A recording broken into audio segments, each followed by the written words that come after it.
وبركاته. الحمد لله نحمده ونستعينه ونستغفره ونؤمن به ونتوكل عليه ونعوذ بالله من شرور أنفسنا ومن سيئات أعمالنا.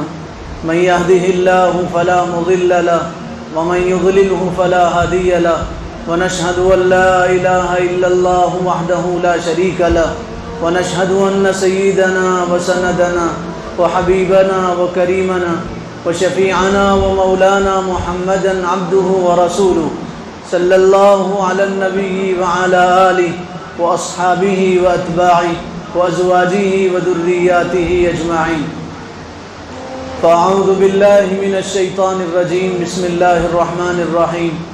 الرحمن علم القرآن خلق الإنسان علمه البيان.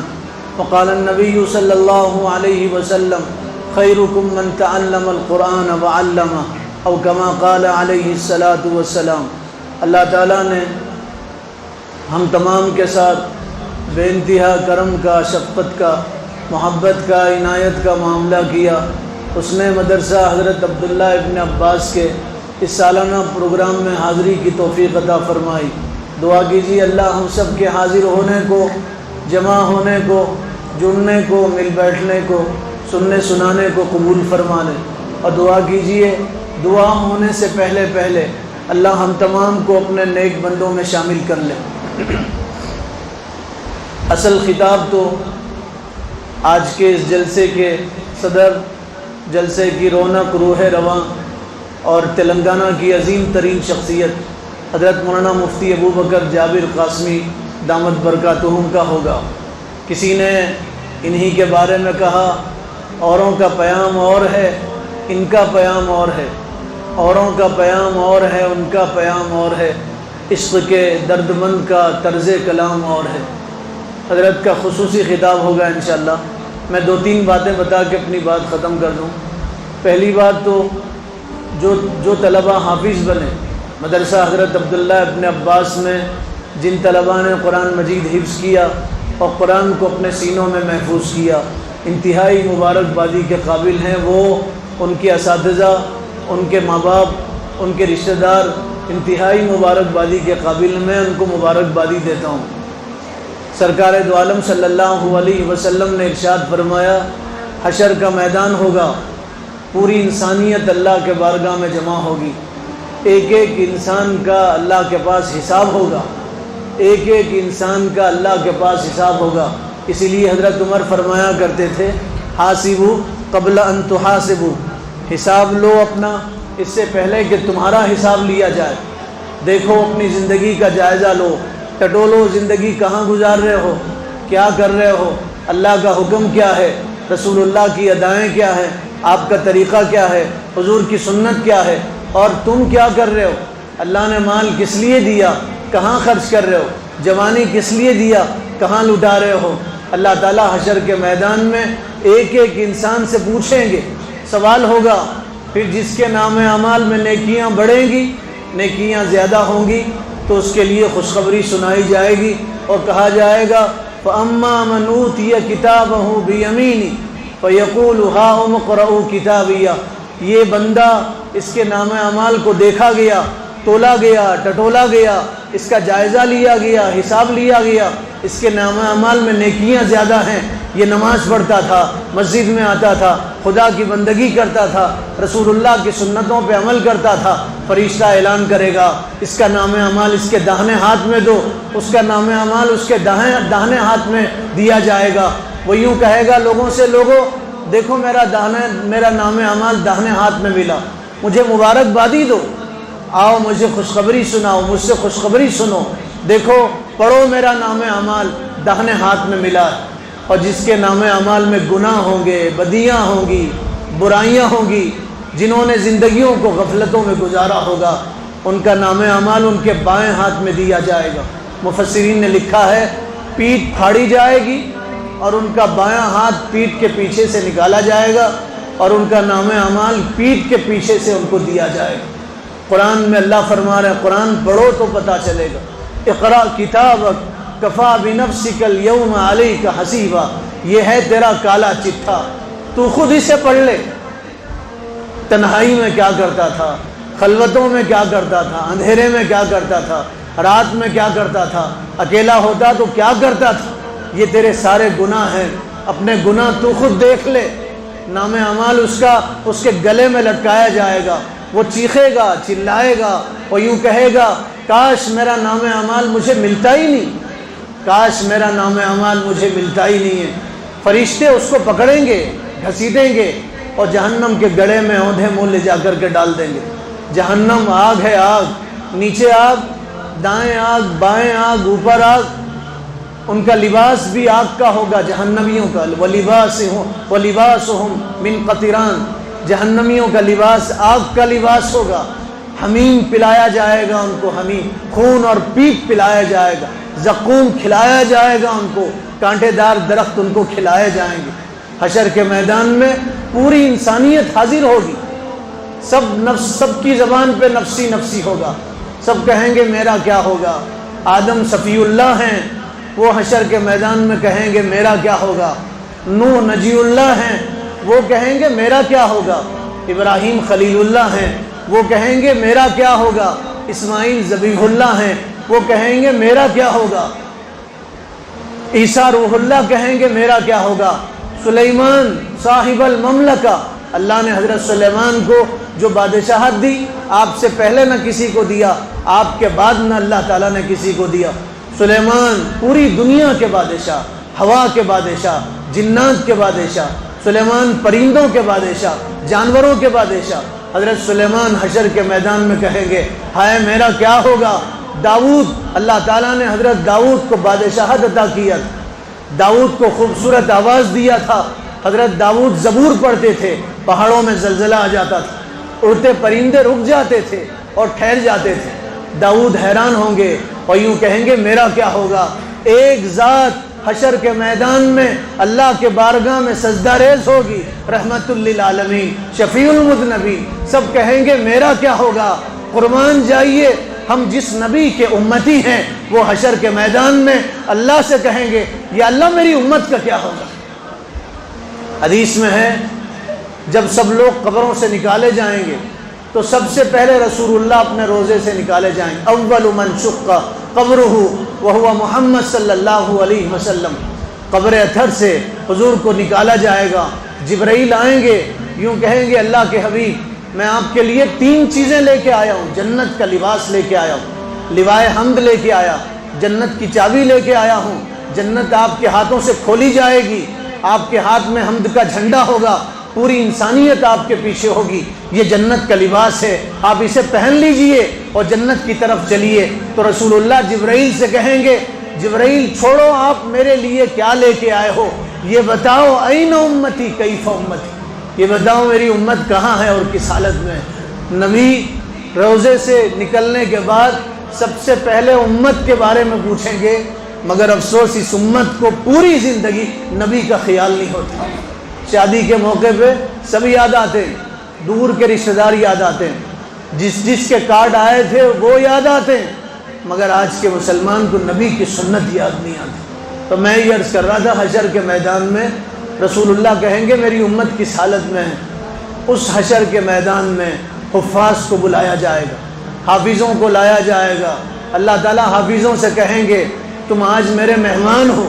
ایک حدیث ہے جس کا خلاصہ سرکار نے ارشاد فرمایا کچھ بندے اللہ کے خاص ہوتے ہیں، کچھ بندے اللہ کے خاص ہیں، وہ اللہ والے ہیں۔ فرمایا اہل القرآن اہل اللہ و خاصتہ، قرآن والے، دنیا ان کی قدر کرے نہ کرے، دنیا ان کو تنخواہ دے نہ دے، دنیا والے ان کو حقارت کی نظر سے دیکھیں، حشر میں آنکھ کھلے گی تو پتہ چلے گا حافظوں کا کیا مقام ہے۔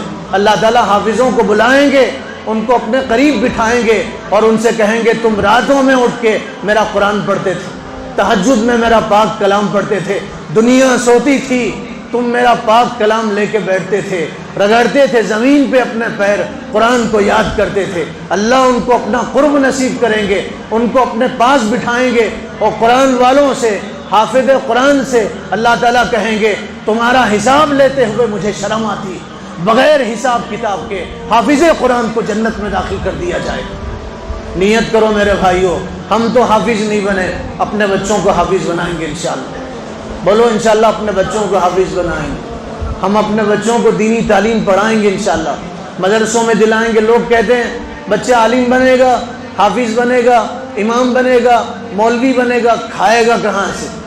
قرآن پڑھو، اللہ کہہ رہے ہیں ان اللہ هو الرزاق ذو القوۃ المتین، روزی اللہ دیتے ہیں۔ پرندوں کو روزی کون دیتے ہیں؟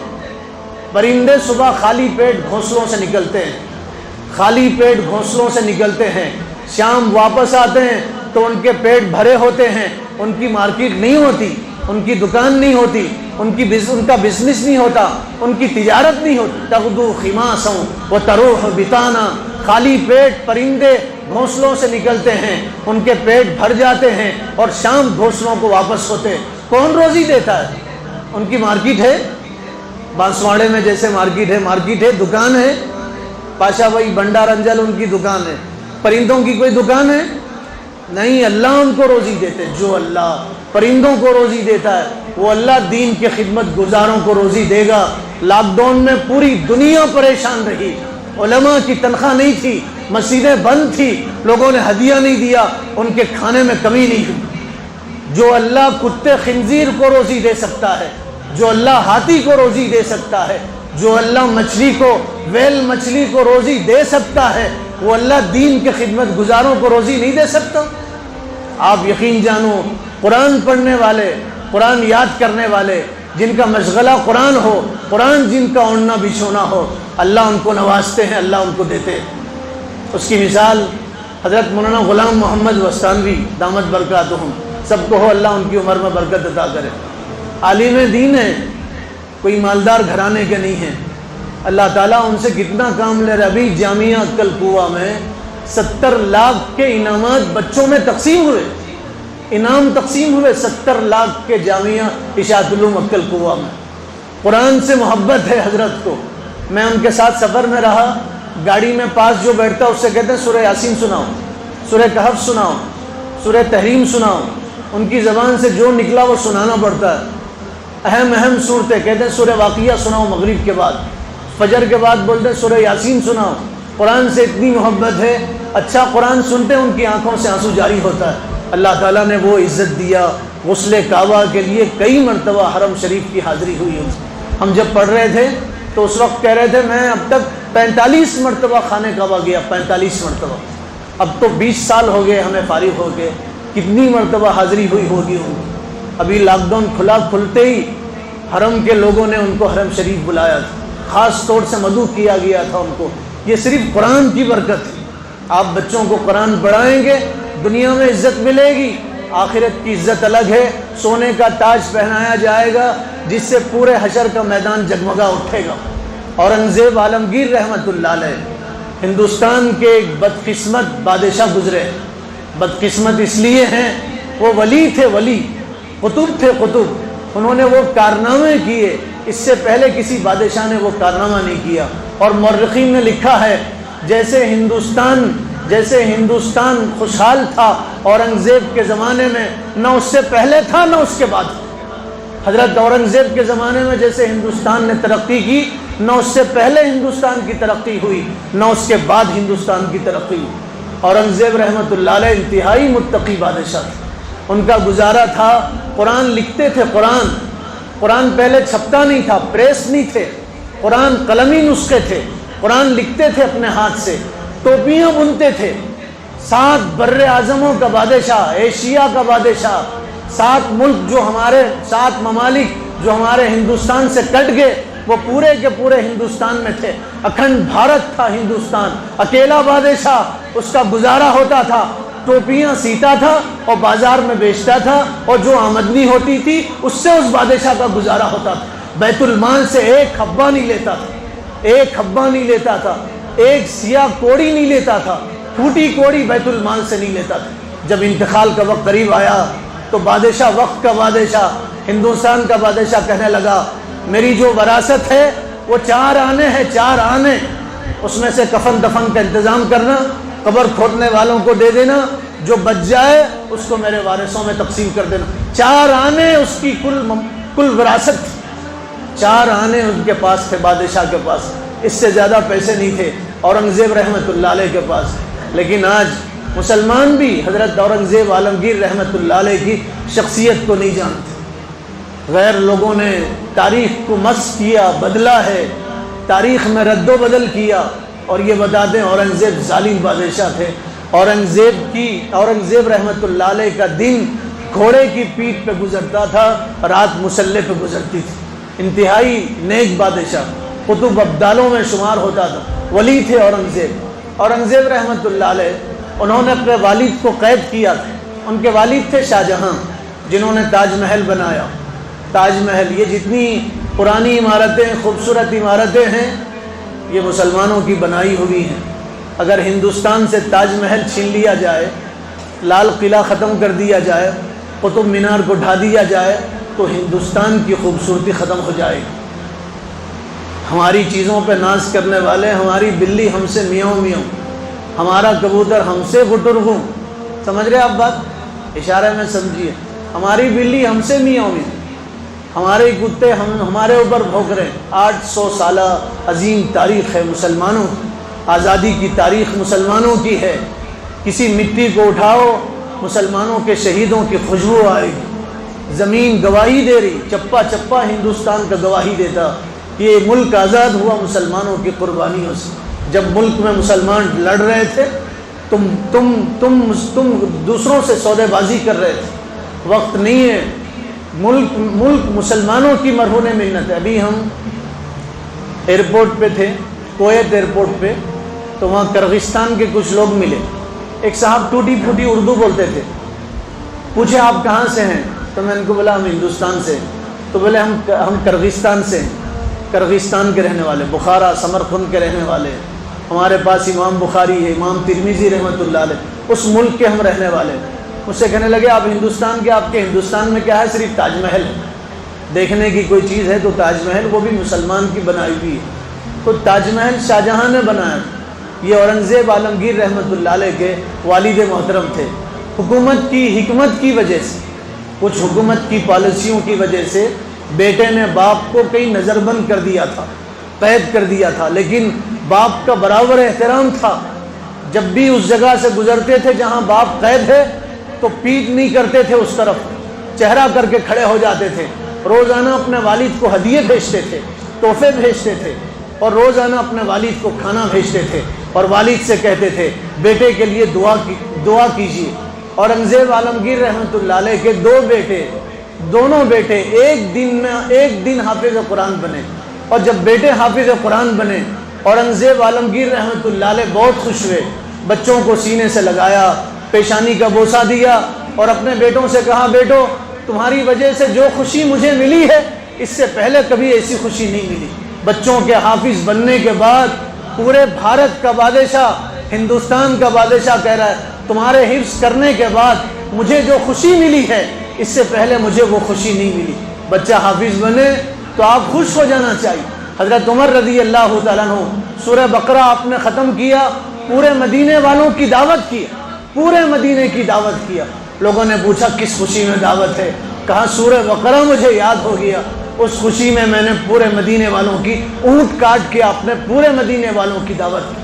بچہ حافظ بنے آپ خوش ہو، نجات کا ذریعہ بنے گا۔ بچہ حافظ بنے مغفرت کا سبب بنے گا۔ لوگ ڈاکٹر بنا کے خوش ہوتے ہیں، آپ حافظ بنا کے خوش ہو جائیے۔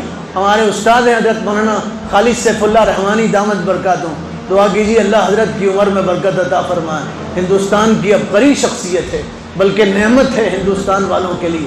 ایک مرتبہ فرما رہے تھے میرا ایک بیٹا عالم بنا، اتنی خوشی نہیں ہوئی، چھوٹا بیٹا حافظ بنا بہت خوشی ہوئی۔ وہ دن میرے لیے عید کا دن تھا جب بچہ میرا حافظ قرآن بنا۔ اولاد کو حافظ بنا کے خوش ہو جاؤ، وہ خوشی آپ کو آخرت تک محسوس ہوگی انشاءاللہ، قبر میں محسوس ہوگی انشاءاللہ، حشر کے میدان میں محسوس ہوگی۔ اورنگزیب عالمگیر رحمۃ اللہ علیہ نے بچوں کو حافظ بنایا، خوش ہوئے۔ پھر بچوں سے کہا بیٹے تمہارے دادا جان ہیں، تم جاؤ اپنے دادا کے پاس، جا کے دادا کو سلام کرو اور جا کے دادا کو خوشخبری سناؤ تم حافظ قرآن بن گئے ہو۔ بچے دادا کے پاس گئے، نئے کپڑے پہن کے گئے اور جا کے دادا کو سلام کیا۔ دادا نے کہا بیٹے یہ عید کا دن تو نہیں ہے، آج عید تو نہیں ہے، تم کیسے سلام کرنے آئے؟ تو بچوں نے کہا دادا جان آج ہم حافظ قرآن بنے، اس خوشی میں ہم آپ کے پاس آئے، آپ کو سلام کرنے آئے، خوشخبری سنانے کے لیے آئے۔ تو شاہجہاں جو اورنگزیب کے والد تھے رو پڑے، ان کی آنکھوں سے آنسو نکلے، اور بہت دیر رونے کے بعد بچوں سے کہا بیٹے یہ دن تو تمہارے باپ کے لیے خوشی کا دن ہے، میرے لیے خوشی کا دن نہیں ہے، میرے لیے وہ دن خوشی کا دن ہوگا جب تمہارا باپ حافظ قرآن بنے گا، جب تمہارا باپ قرآن سینے میں محفوظ کرے گا تو میرے لیے خوشی کا دن ہوگا۔ تم حافظ بنے، کل حشر کے میدان میں تمہارے باپ کو ایسا تاج پہنایا جائے گا جس کی روشنی سورج کی روشنی سے زیادہ ہوگی، پورا حشر کا میدان جس سے جگمگا اٹھے گا، وہ تو تمہارے باپ کے لیے۔ کاش میرا بیٹا بھی حافظ قرآن بنتا، کاش اورنگزیب عالمگیر بھی حافظ قرآن بنتا تو میں بھی خوش ہوتا، میرے لیے کوئی خوشی نہیں ہے۔ بیٹے آئے اورنگزیب کے پاس رحمت اللہ علیہ، آ کے کہنے لگے دادا جان کہہ رہے ہیں ان کو کوئی خوشی نہیں ہوئی، آپ حافظ بنتے تو ان کو خوشی ہوتی، دل سے نکلی ہوئی بات تھی، اورنگزیب رحمت اللہ علیہ کے دل پہ لگی۔ بچوں سے کہا بیٹو گواہ رہو، اب میں قرآن حفظ کروں گا اور میں بھی حافظ قرآن بنوں گا، جیسے تمہارے ذریعے سے مجھ باپ کو خوشی ملی میں بھی اپنے باپ کو خوشی دوں گا۔ پھر اورنگزیب عالمگیر رحمت اللہ علیہ نے 6 مہینے تک کمرے میں قید ہو کے آپ نے قرآن مجید حفظ کیا، 6 مہینے تک، اور 6 مہینے میں حافظ قرآن بنے، اور پھر اپنے والد کے پاس پہنچے اور والد کو سلام کیا اور والد سے کہنے لگے ابا جان اب خوش ہو جاؤ، آپ کا بیٹا بھی حافظ قرآن بنا، بادشاہ رہ کے 6 مہینے میں حافظ قرآن بنے۔ یہ تو قرآن کا اعجاز ہے، قرآن کا معجزہ ہے۔ 7 دنوں میں لوگ حافظ قرآن بنے۔ کتنے دنوں میں؟ 7 دنوں میں لوگ حافظ قرآن بنے، ایک مہینے میں لوگ حافظ قرآن بنے۔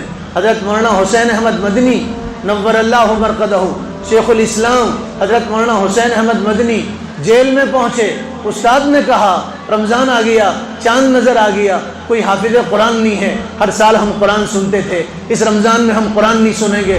سنو میرے بھائیوں میری بہنوں، 2 تراویح کی 2 سنتیں ہیں، ایک سنت روزانہ 20 رکعت تراویح پڑھنا، یہ سنت ہے، اور ایک سنت تراویح میں پورا قرآن سننا ہے، تراویح میں پورا قرآن سننا ہے۔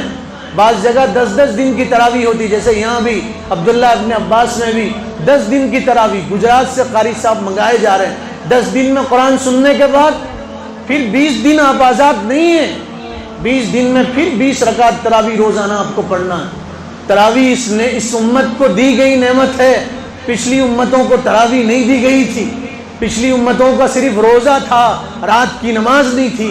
حضور کے صدقے میں ہمیں تراویح ملی، ایک سجدہ کریں گے آپ تراویح کا، ایک سجدہ 1500 نیکیاں ملیں گی۔ اگر اعلان ہو بانسواڑے کی مسجد میں کوئی آدمی ایک سجدہ کرے اس کو 500 روپے کی نوٹ ملے گی تو مسجد بھر جائے گی، لوگ پنکھوں پہ لٹکیں گے، چھتوں پہ آئیں گے، اور کوئی جگہ ایسی نہیں ہوگی جہاں لوگ جمع نہیں ہوں گے 500 روپے لینے کے لیے۔ حضور فرما رہے ہیں ایک سجدہ کرو گے 1500 نیکیاں ملیں گی، ایک دن کی تراویح پڑھو گے 60,000 نیکیاں ملیں گی، جنت دی جائے گی جس کے 60,000 دروازے ہوں گے، جنت میں ہر سجدے پہ درخت لگا دیا جائے گا، 60 درخت 40 درخت لگا دیے جائیں گے ہر روز جب آپ تراویح پڑھیں گے۔ میرے بھائیو رمضان آ رہا، نیت کرو تراویح پڑھیں گے انشاءاللہ، قرآن پڑھیں گے رمضان میں انشاءاللہ۔ تو حضرت اورنگزیب عالمگیر رحمت اللہ، حضرت شیخ الاسلام رحمت اللہ علیہ نے استاد سے کہا استاد جی آپ فکر مت کیجئے، اللہ انتظام کرے گا۔ تو استاد نے فرمایا کیسے انتظام ہوگا؟ انتظام کی ایک ہی شکل ہے، کوئی حافظ کسی جرم میں پکڑا جائے پھر وہ جیل بھیج دیا جائے، وہ حافظ آئے گا پھر تراویح سنائے گا۔ اب کیا ہم دعا کریں حافظ جرم میں پکڑا جائے اور جیل میں آئے اور ہمیں تراویح سننے کا موقع ملے، قرآن سننے کا موقع ملے؟ کہا حضرت آپ پریشان مت ہو جائیے، اللہ انتظام کرے گا۔ پوچھا کیسے انتظام ہوگا؟ کہا آپ دعا کیجئے، میں حفظ کرنا شروع کر دوں گا اور میں روزانہ ایک پارہ پڑھوں گا، ایک پارہ یاد کروں گا اور آپ کو سناؤں گا۔ چاند رات میں آپ نے ایک پارہ، پہلا پارہ سنایا، روزانہ ایک پارہ یاد کرتے، تراویح میں سناتے، 30 دن کی تراویح میں 30 پارے یاد کر کے آپ نے استاد کو سنانے، 30 دن میں لوگ حافظ قرآن بنے، 7 دن میں لوگ حافظ۔ ایک بہت بڑے بزرگ تھے، وہ قرآن حفظ کرنا شروع کرے تو 7 دن میں حافظ قرآن بنے۔ کتنے دن میں؟ 7 دن میں حافظ قرآن بنے۔ قرآن یاد کرنے پہ آئے تو 7 دن میں حافظ بنے، اور بھولنے پہ آئے تو ایک مرتبہ اپنے بال بنا رہے تھے، مونچھ بنا رہے تھے، داڑھی بنا رہے تھے. داڑھی 1 مٹھی سے زیادہ رکھنا ہے، 1 مٹھی سے زیادہ داڑھی نیچے کی آپ کٹ کر سکتے ہیں، بکھرے بالوں کو پہ قینچی چلا سکتے ہیں. تو داڑھی 1 مٹھی پکڑ کے نیچے سے کاٹنا چاہتے تھے، اوپر سے انہوں نے کاٹ دیا، یاد ہی نہیں رہا. قرآن یاد کرنے پہ آئے 7 دن میں یاد کر لیا، اور داڑھی کا خط بنانے پہ آئے اوپر نیچے سے کاٹنا تھا، بھول کے اوپر سے کاٹ لیا. تو میں سنا رہا تھا اورنگزیب 6 مہینے میں حافظ قرآن بنے. باپ سے جا کے کہا ابا جان خوش ہو جاؤ، اب آپ کا بیٹا حافظ قرآن بنا. شاہجہاں سجدے میں گر گئے، چیخ کے کہنے لگے مجھے بادشاہ بننے کے بعد اتنی خوشی نہیں ہوئی جتنا تیرے حافظ بننے پہ خوشی ہے. تو اپنے بچوں کو حافظ قرآن بناؤ. ڈالیں گے انشاءاللہ مدرسے میں. قرآن سے محبت کرو میرے بھائی. روزانہ آدھا گھنٹہ آپ قرآن کے لیے نکالیں. کتنے؟ آدھا گھنٹہ. 20 منٹ قرآن کے لیے نکالو. 20 منٹ نکالیں گے. 1 پارہ آپ روزانہ قرآن کا پڑھ سکتے. 20 منٹ میں 1 پارہ. مہینے میں 1 قرآن ختم ہوگا آپ کا. 12 مہینوں میں 12 قرآن آپ کے ختم ہوں گے. رمضان میں 1 گھنٹہ نکالو گے، 3 قرآن آپ کے ختم ہوں گے. جو قرآن سے محبت کرتے ہیں قرآن والا ان سے محبت کرتا ہے. آپ قرآن سے محبت کریں گے، قرآن والا آپ سے محبت کرے گا. صحابہ قرآن سے محبت کرتے تھے، جہاں جاتے تھے علاقے فتح ہوتے تھے، جہاں جاتے تھے عزت ان کے حصے میں آتی تھی، جہاں جاتے تھے فتح یابی ان کے قدم چومتی تھی، علاقے ان کے ہوتے تھے. آج مسلمانوں نے قرآن کو چھوڑا، اس لیے ذلیل ہو رہے ہیں دنیا میں. حضرت عمر فرمایا کرتے تھے قرآن سے اللہ عزت دیں گے، قرآن سے اللہ تعالیٰ ذلیل کریں گے. مسلمان قرآن چھوڑنے کی وجہ سے ذلیل ہو رہے ہیں. حشر کے میدان میں حضور مقدمہ دائر کریں گے. کس کے خلاف؟ قرآن چھوڑنے والوں کے خلاف، قرآن سے منہ موڑنے والوں کے خلاف، قرآن نہیں پڑھنے والوں کے خلاف. رحمت للعالمین، رحمت والے نبی مقدمہ دائر کریں گے اور یوں کہیں گے یا ربی ان قوم اتخذوا هذا القرآن مہجورا. یا اللہ یہ میری قوم ہے، سب کرتے تھے قرآن نہیں پڑھتے تھے. واٹس ایپ پہ دوست کا میسج پڑھتے تھے، یوٹیوب پہ سب دیکھتے تھے، رات کے اندھیروں میں اپنا موبائل چالو کر کے رات بھر موبائل دیکھتے تھے، مگر ان کو قرآن پڑھنے کی توفیق نہیں ہوئی. حضور کہیں گے ان کو گھسیٹ کے جہنم میں ڈالو. بتاؤ جب نبی مقدمہ دائر کریں گے تو سفارش کون کر سکے گا؟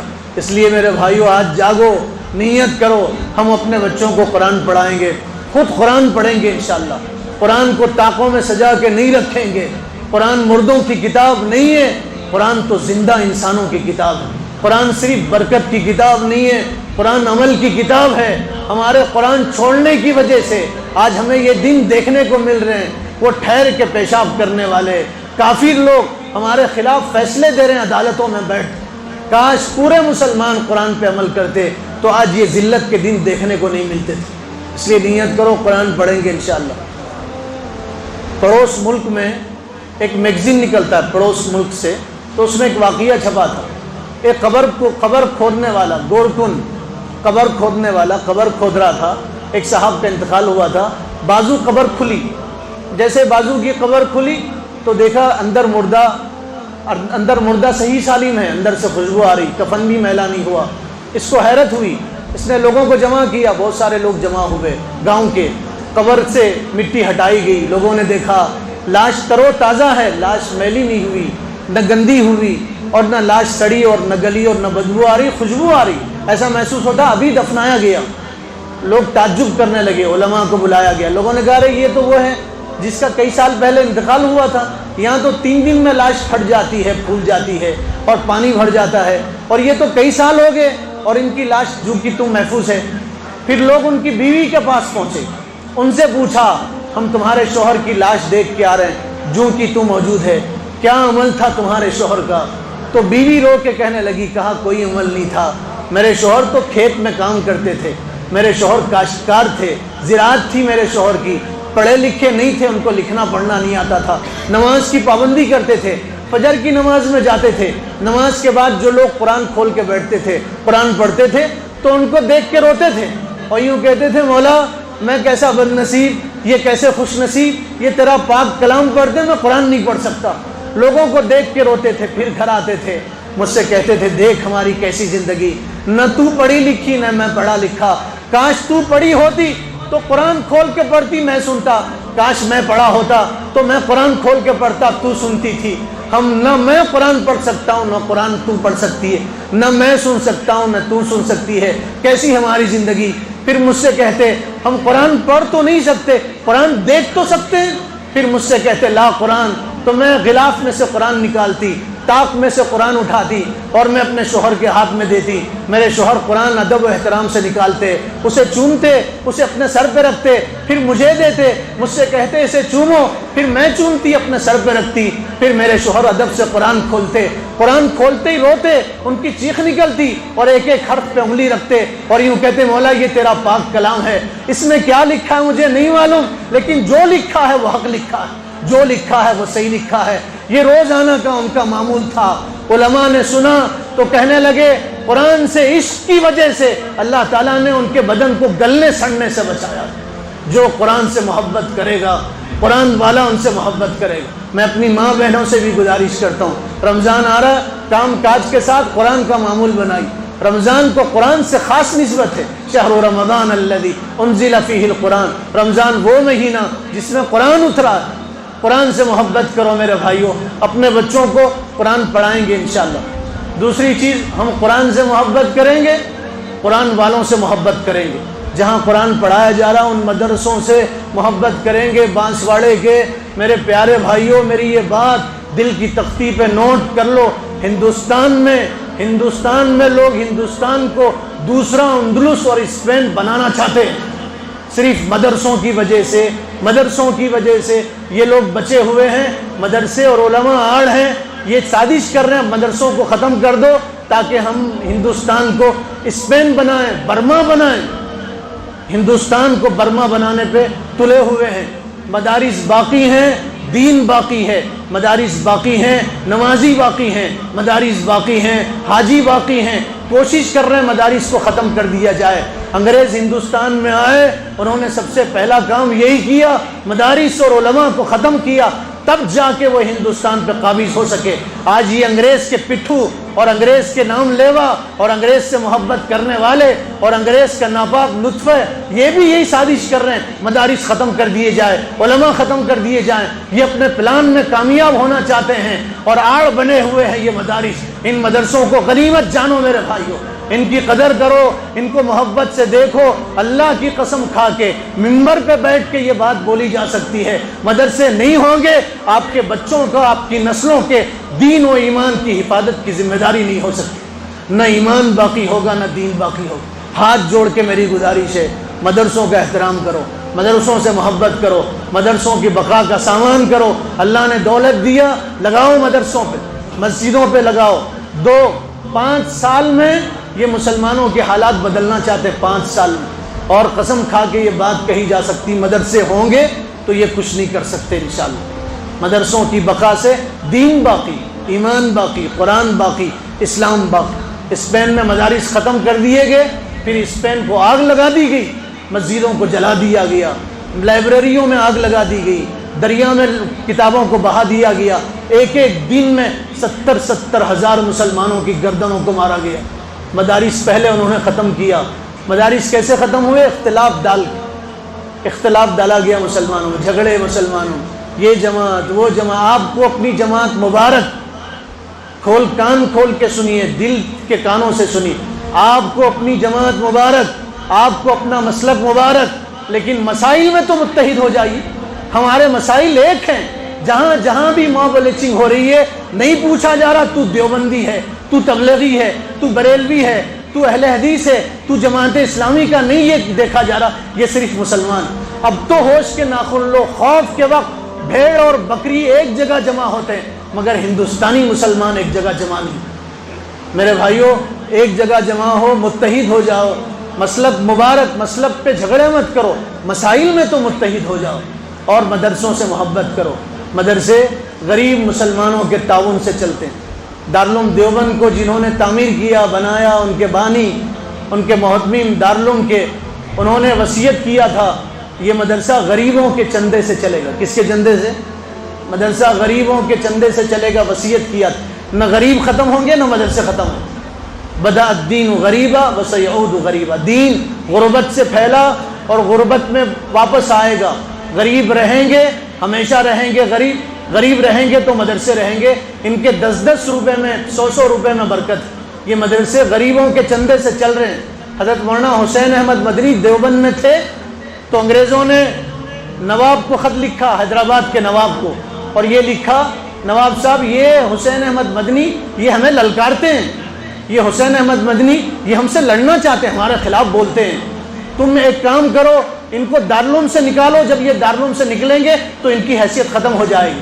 انگریز نے نواب کو خط لکھا، پریشر ڈالا، دکن کے نواب نے خط لکھا، دارالعلوم دیوبند خط میں یہ لکھا حسین احمد مدنی کو دیوبند سے نکال دیا جائے۔ اس وقت کے محتمم تھے قاری طیب صاحب رحمۃ اللہ علیہ، انہوں نے خط پڑھا، جواب لکھا، اور جواب یہ لکھا، حسین احمد مدنی دیوبند میں ہیں تو تمہاری خیر ہے، حسین احمد مدنی دیوبند سے نکلیں گے تو تمہاری کوئی خیر نہیں ہوگی۔ یہ تو جمعہ کی چھٹی ملتی ہے، پورے ملک میں جا کے انگریزوں کے خلاف تقریر کرتے ہیں، اگر یہ 7 دن دیوبند سے باہر رہیں گے تو پورے ملک میں تمہارا جینا حرام کر دیں گے۔